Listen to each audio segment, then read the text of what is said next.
India news पर खबर की खबर में आपका स्वागत है। आपके साथ मैं हूं राकेश पांडे। बुलेटिन में आपको दिखाएंगे बीजेपी ने क्यों उठाए राहुल गांधी की संपत्ति पर सवाल, सीएम फडणवीस ने कैसे पूरा किया महाराष्ट्र मिशन और क्या है बीजेपी का संकल्प अभियान।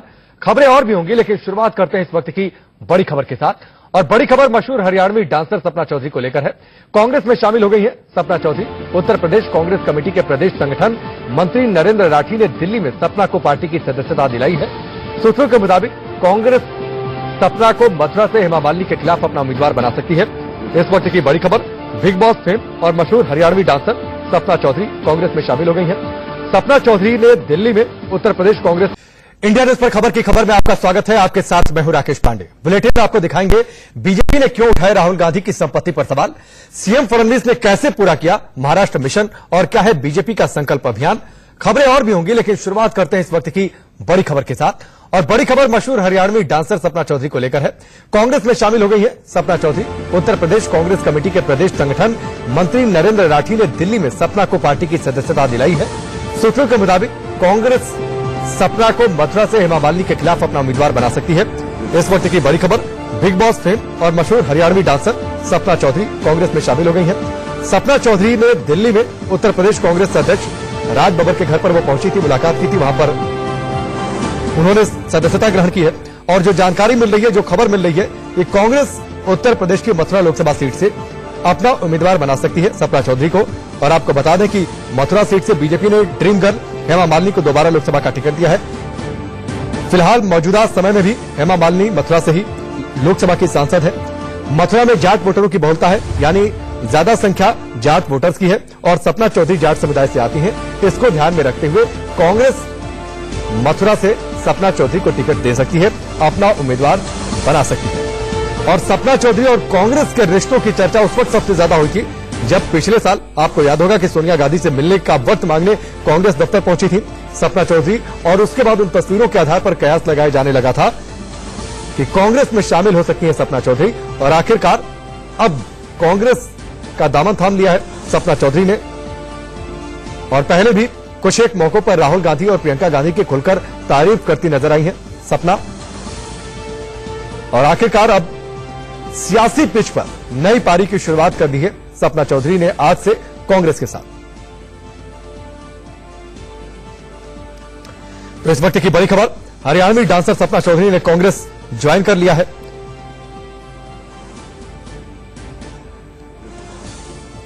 आगे बढ़ते हैं, इस वक्त की एक और बड़ी खबर आपको बता दें। लोकसभा चुनाव के लिए बीजेपी ने 5वीं लिस्ट आज जारी कर दी है। 48 उम्मीदवारों के नाम का ऐलान कर दिया गया है। जेपी नड्डा ने प्रेस कॉन्फ्रेंस की, पार्टी के प्रत्याशियों के नाम की जानकारी दी।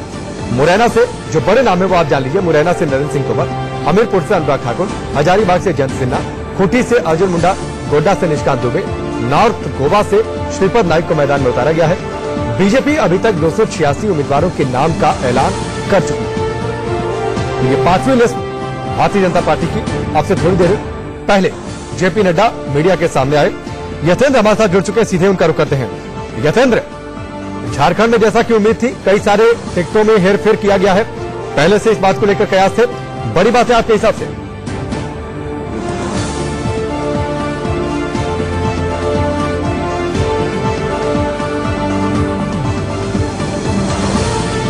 यतेंद्र, आवाज आ रही है आपको? चलिए यतेंद्र से हम दोबारा बातचीत करेंगे। जो बड़े नाम है, मुरैना से नरेंद्र सिंह तोमर, हमीरपुर से अनुराग ठाकुर, हजारीबाग से जयंत सिन्हा, खूंटी से अर्जुन मुंडा, गोड्डा से निष्कांत दुबे, नॉर्थ गोवा से श्रीपद नाइक को मैदान में उतारा गया है। बड़े नेता भारतीय जनता पार्टी के। बीजेपी अब तक कुल 286 उम्मीदवारों के नाम का ऐलान कर चुकी है। और आपको याद होगा कि होली के दिन पहली लिस्ट आई थी भारतीय जनता पार्टी की। यतेंद्र हमारे साथ जुड़ चुके हैं। यतेंद्र, झारखंड में जैसा कि उम्मीद थी परिवर्तन हुआ है, और साथ ही आपके हिसाब से बड़ी बातें क्या है 5वीं लिस्ट की?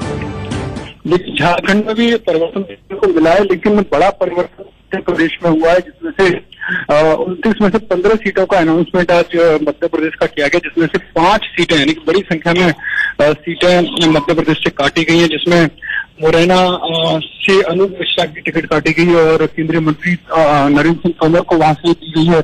ऐसे उज्जैन जो बड़ा चिंतामणि यहाँ से सांसद थे, उनकी टिकट काटकर अनिल फौजिया को दी गई। ऐसी शहडोल भी काट दी, बैतूल और फिंड जो सीटें लंबी तो उन सभी की टिकट काट दी गई। एक बड़ा चेंजेस जो देखने को मिल रहा है और एक अनुमान भी लगाया गया था। और आज हमने दिन में खबर भी ब्रेक की थी कि शहडोल और उज्जैन और भोपाल की टिकट काट दी जाएंगी। हालांकि अभी तक भोपाल पर डिसीजन नहीं लिया, लेकिन सूत्र ये भी कह रहे थे भोपाल की टिकट भी काटने का फैसला बीजेपी ले चुकी है। यानी कि ये तमाम बड़े बदलाव बीजेपी की लिस्ट में मिले तो बीजेपी घोषित कर चुकी है। ठीक है, चलिए यतन हमसे जुड़ने के लिए, इस पूरी जानकारी के लिए आपका बहुत बहुत शुक्रिया। और चलिए आगे बढ़ते हैं, कुछ और खबरों और उन खबरों के अंदर की खबर पर नजर डालते हैं। कांग्रेस अध्यक्ष राहुल गांधी की संपत्ति पर बीजेपी ने उठाए सवाल।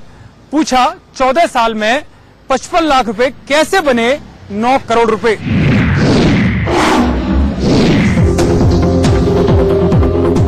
बीजेपी ने आज कांग्रेस अध्यक्ष राहुल गांधी पर बड़ा हमला किया। रविशंकर प्रसाद ने प्रेस कॉन्फ्रेंस में राहुल की आय पर सवाल खड़े किए। रविशंकर प्रसाद ने साफ साफ पूछा कि राहुल की संपत्ति का जरिया बतौर सांसद के तौर पर मिलने वाला पैसा है, जबकि कोई और सोर्स नहीं। ऐसे में कांग्रेस अध्यक्ष की संपत्ति कैसे बढ़ी? इसके लिए बीजेपी ने 2004 में राहुल की ओर से दाखिल हलफनामे का हवाला भी दिया। एक Rahul Gandhi model of development भी दिखाई पड़ रहा है।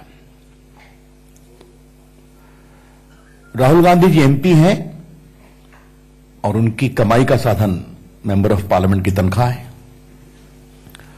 और तो वो कोई उनके पास स्पष्ट आय का साधन नहीं है, एज ए प्रोफेशनल या बाकी कुछ। उनके इलेक्शन एफिडेविट में देखा जाए तो 2004 में उन्होंने अपनी संपत्ति को डिक्लेयर किया था 55,38,123। 2004 के अपने इलेक्शन के एफिडेविट में राहुल गांधी ने अपनी संपत्ति बताया था 55,38,123। ये 2009 के चुनाव में 2 करोड़ हो गई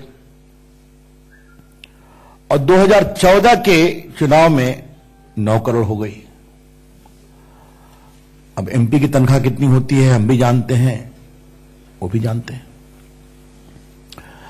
मैं सुप्रीम कोर्ट का छोटा मोटा वकील था, अब मंत्री हूं तो तनख्वाह कितनी मिलती है पता है।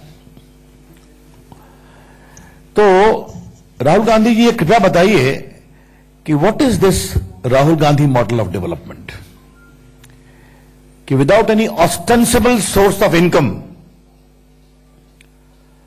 from a mere 55,38,123 in 2004, your asset grew to 9 crore in 2014. खबर यह है कि रणदीप सुरजेवाला ने येदियुरप्पा की डायरी का हवाला देते हुए बीजेपी के बड़े नेताओं का 1400 करोड़ के घोटाले का दावा किया। उसी के जवाब में आज पार्टी ने राहुल के पैसों पर सवाल खड़े कर दिए। महाराष्ट्र में अपने मिशन पर कामयाब हुए सीएम देवेंद्र फडणवीस घटक दलों को मनाने में पूरी तरीके से कामयाब हुए।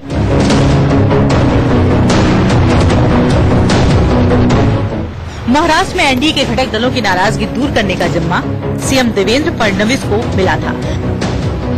बीजेपी अध्यक्ष अमित शाह ने फडणवीस को जवाबदेही सौंपी थी, जिसमें सूबे के मुखिया शाह की उम्मीदों पर खरा उतरे। एनडीए सरकार से केंद्रीय मंत्री रामदास अठावले, राष्ट्रीय समाज पार्टी के अध्यक्ष और ओबीसी नेता महादेव जानकर समेत कई नेता नाराज चल रहे थे, जिनके साथ फडणवीस ने 1 घंटे तक बैठक की। मीटिंग में मान मनोवल हुआ, जो आखिरकार रंग लाया। बातचीत खत्म होते ही खटास भी दूर हो गई। अलायंस के नेताओं ने फडणवीस पर भरोसा जताया। यही नहीं, एनडीए के पक्ष में प्रचार करने का ऐलान भी किया। संगठन के एकजुट रहने का संकल्प भी लिया।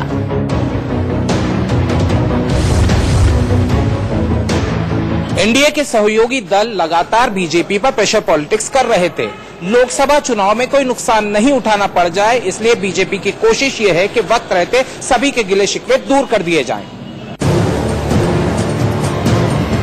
बीजेपी 24 मार्च से चुनावी अभियान का आगाज करेगी।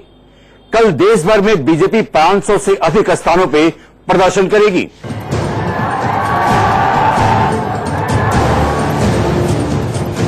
राष्ट्रीय सुरक्षा के मुद्दे पर बीजेपी ने विपक्ष को घेरने की तैयारी कर ली है। इसका शंखनाद रविवार को पार्टी करेगी। 500 स्थानों पर विजय संकल्प सभा का आयोजन किया जाएगा, जो देश की 480 लोकसभा सीटों पर आयोजित की जाएगी। कांग्रेस अध्यक्ष राहुल गांधी समेत विपक्ष के बड़े नेताओं पर बीजेपी के दिग्गज नेता हमला बोलेंगे, जिनमें देश की सुरक्षा से जुड़े उनके बयानों, एयर स्ट्राइक समेत कई मुद्दों पर जनता के सामने जवाब देंगे। बीजेपी अध्यक्ष अमित शाह आगरा, गृह मंत्री राजनाथ सिंह और रक्षा मंत्री निर्मला सीतारमण दिल्ली में सभाओं को संबोधित करेंगी। नॉमिनेशन के वक्त भी पार्टी के दिग्गज नेता उम्मीदवार के साथ मौजूद रहेंगे। वहीं पीएम मोदी 28 मार्च को उत्तराखंड के रुद्रपुर में रैली को आयोजित करेंगे। पीएम की रैली से पहले 5 लोकसभा क्षेत्रों में जनसभाएं होंगी, जिनमें सीएम त्रिवेंद्र सिंह रावत, केंद्रीय मंत्री थावर चंद गहलोत समेत कई नेता रैली को संबोधित करेंगे। खबर की खबर यह है कि बीजेपी की स्ट्रैटेजी विपक्ष पर ज्यादा से ज्यादा आक्रामक होने की है, जिससे लगातार दूसरी बार सत्ता पर काबिज हो सके। सीमांचल की धरती से कांग्रेस अध्यक्ष राहुल गांधी ने भरी हुंकार। प्रधानमंत्री नरेंद्र मोदी को चौकीदार के मुद्दे पर फिर घेरा, कहा चौकीदार तो अमीरों के घर में होते हैं। कैमरामैन पिंकी के साथ संजय शर्मा, इंडिया न्यूज दिल्ली।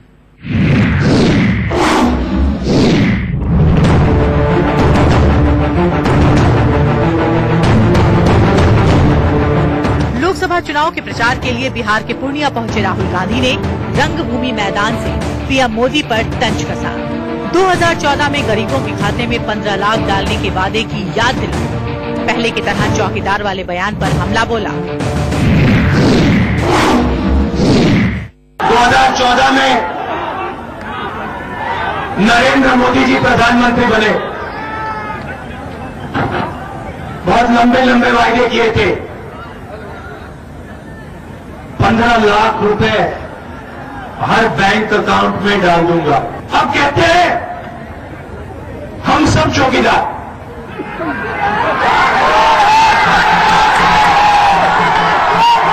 हम सब चौकीदार। पहले कहते थे मुझे बनाओ प्रधानमंत्री, मैं बनूंगा चौकीदार। अब कहते हैं हम सब चौकीदार, पूरा देश चौकीदार। आपने कभी किसान को मैं देखा जिसमें चौकीदार खड़ा होता है? अमीर लोगों के घर में दिखाई देता है। राहुल यही नहीं रुके, बिहार की जनता से बीजेपी और आरएसएस से सावधान रहने की भी अपील। खबर की खबर यह है कि प्रधानमंत्री मोदी के मैं भी चौकीदार अभियान को कांग्रेस ने अपना चुनावी मुद्दा बना लिया है। राहुल गांधी अपनी हर रैली में इसको भुनाने में लगे हैं, जिससे कांग्रेस की फिर से सत्ता में वापसी की जा सके। एनडीए ने आज बिहार में अपने उम्मीदवारों के नामों से पर्दा उठा दिया। सुबह 11 बजे गठबंधन के नेता मीडिया के सामने आए और सूबे में अपने प्रत्याशियों के नाम का ऐलान कर दिया। पटना साहिब से शत्रुघ्न सिन्हा का टिकट काटकर कानून मंत्री रविशंकर प्रसाद को दे दिया गया।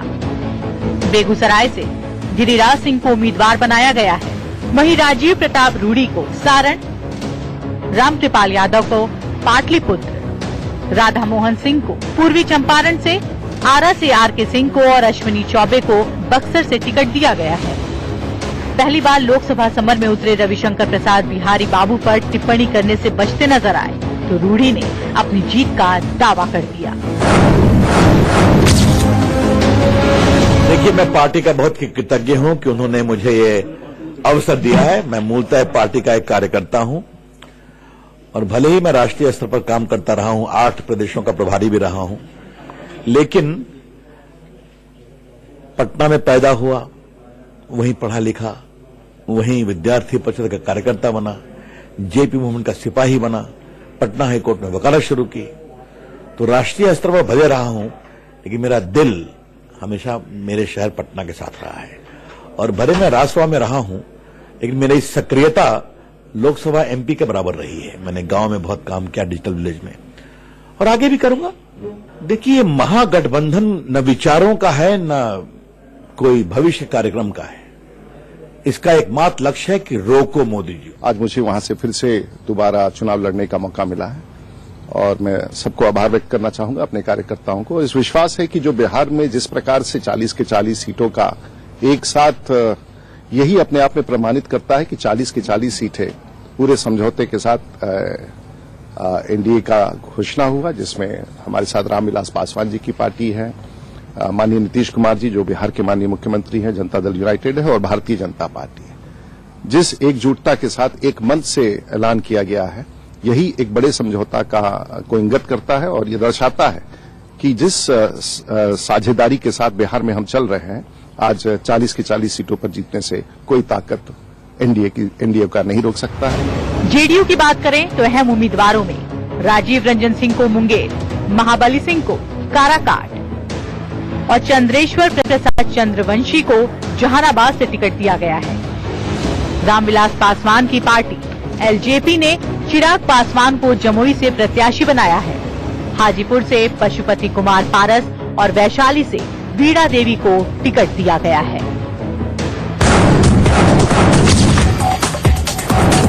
खबर की खबर यह है कि बिहार में सीटों का बंटवारा एनडीए के लिए आसान बात नहीं थी। आरएलएसपी के साथ छोड़े जाने के बाद एलजेपी ने भी अपने तेवर दिखा रही थी। ऐसे में अलायंस कोई गलती नहीं करना चाहती थी जिससे चुनाव में गलत असर पड़े। एयर स्ट्राइक पर सैम पित्रोदा के बयान पर राहुल गांधी मांगे माफी। ये मांग किसी और ने नहीं की बल्कि बीजेपी के राष्ट्रीय अध्यक्ष अमित शाह ने की है। इतनी बात को इतनी बड़ी बना देना हमारे समझ में नहीं आ रहा है। कोई आपत्ति नहीं है, देश की जनता इसको जानती है। बस प्रधानमंत्री बना दो। सैम पित्रोदा के सबूत मांगने वाले बयान पर घमासान थम नहीं रहा। आज बीजेपी अध्यक्ष अमित शाह ने राहुल गांधी पर हमला बोला। कांग्रेस के ओवरसीज अध्यक्ष के बयान को शहीदों का अपमान करार दिया। ये उनकी परंपरा है। कई सालों से, 3 दशकों से कांग्रेस ने अपीसमेंट का बीज इस देश के अंदर बोया है। हमें इसमें कोई आपत्ति नहीं है, देश की जनता इसको जानती है। परंतु वोट बैंक की राजनीति क्या देश हित से ऊपर हो सकती है? वोट बैंक की राजनीति शहीदों के खून के ऊपर हो सकती है? वोट बैंक की राजनीति क्या शहीद परिवारों के दुख के ऊपर हो सकती है? इसका भी जवाब कांग्रेस पार्टी के अध्यक्ष ने देना चाहिए। एक कांग्रेस अध्यक्ष श्री राहुल गांधी की रणनीति का हिस्सा है वोट बैंक की ऊंची राजनीति, तुष्टीकरण की राजनीति, इर्द गिर्द से लोगों से कराते रहो, बयान से किनारा करते रहो, देश हित के ऊपर वोट प्राप्त करने की राजनीति करते रहो। मैं मानता हूं कि देश की जनता इसको अब समझ चुकी है और कांग्रेस अध्यक्ष ने स्वयं इस बयान के लिए माफी मांगनी चाहिए। देश के जवानों की माफी मांगनी चाहिए, देश के सुरक्षा बल और सेना की माफी मांगनी चाहिए और देश की जनता की भी माफी मांगनी चाहिए। वहीं कांग्रेस की ओर से सैम पित्रोदा के बयान को निजी बयान बताया जा रहा है। हालांकि बीजेपी पर सवालों की बौछार का सिलसिला जारी है। पुलवामा उग्रवादी हमला मोदी सरकार की राष्ट्रीय सुरक्षा और इंटेलिजेंस फेलियर की सबसे बड़ी 70 साल की चूक है। मोदी जी ने इसका जवाब क्यों नहीं दिया? पुलवामा उग्रवादी हमले के समय जब पूरे देश में मातम मना था, चूल्हे नहीं जले थे, तो मोदी जी फोटो खिंचवाकर टेलीविजन की और पिक्चर बनाकर शूटिंग क्यों कर रहे थे कॉर्बेट नेशनल पार्क में? सच्चाई यह है कि नफरत, बंटवारे और राष्ट्रहित को आघात पहुंचाने की राजनीति अगर कोई करता है तो वो नरेंद्र मोदी जी और भारतीय जनता पार्टी है। खबर की खबर यह है कि लोकसभा चुनाव में सियासी पार्टियों ने पुलवामा हमले को भी एक मुद्दा बना दिया है। जहां सरकार सेना के शौर्य पर अपनी पीठ थपथपा रही है, वहीं कांग्रेस सबूतों का राग लाप रही है। होली के त्योहार पर मध्य प्रदेश के रतलाम से आई ये तस्वीरें परेशान करने वाली हैं। दहकते अंगारों पर क्यों दौड़ते हैं लोग, देखिए ये रिपोर्ट।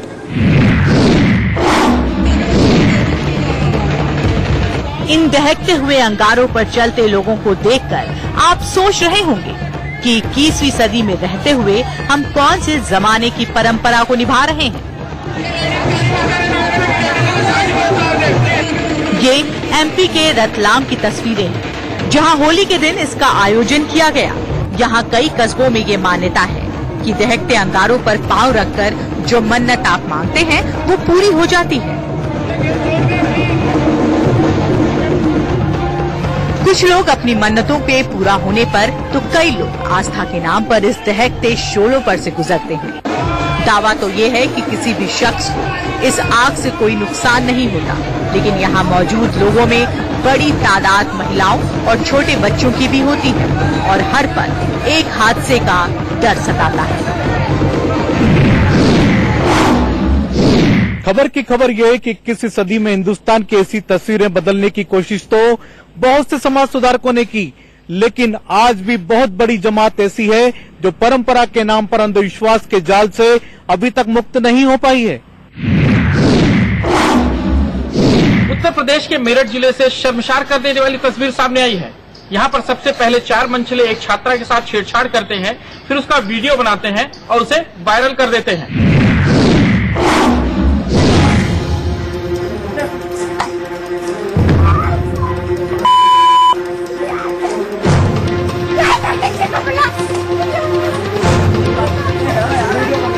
वीडियो इतना शर्मनाक है कि हम आपको दिखा भी नहीं सकते, लेकिन इन 4 मनचलों की करतूत ने इंसानियत को तार तार करके रख दिया है।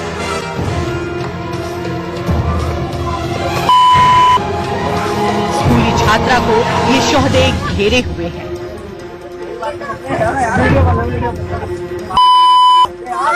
लड़की रहम की गुहार लगा रही है, लेकिन इनका दिल नहीं पसीज रहा।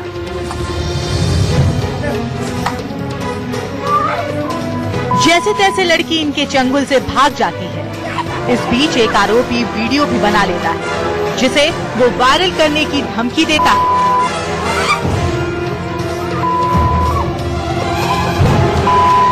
ये तस्वीर दिल्ली के पास मेरठ शहर की है। ये सभी आरोपी कानून को ठेंगे पर रखकर लड़की से छेड़छाड़ कर रहे हैं। ना ही पुलिस का डर है, ना ही पकड़े जाने का खौफ।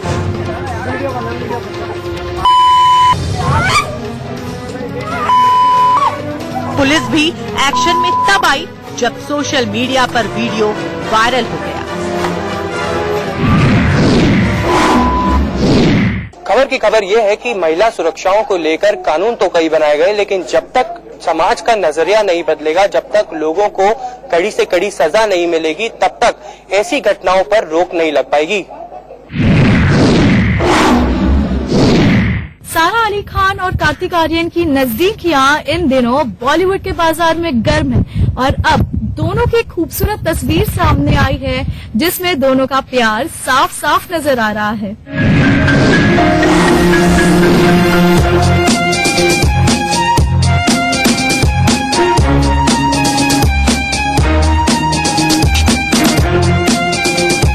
सारा अली खान और कार्तिक आर्यन की लव स्टोरी धीरे धीरे अब रफ्तार पकड़ने लगी है और यही वजह है कि आए दिन सारा कार्तिक के साथ वाले पिक सामने आ ही जाती है। कुछ दिनों पहले जहां सारा कार्तिक के साथ बाइक राइडिंग का लुत्फ उठाती नजर आई, तो वहीं अब दोनों की एक और पिक सामने आई है, जिसमें सारा अली खान कार्तिक आर्यन के कंधे पर बड़े प्यार से सिर रखे नजर आए और इस पिक को किसी और ने नहीं बल्कि कार्तिक आर्यन ने शेयर किया है।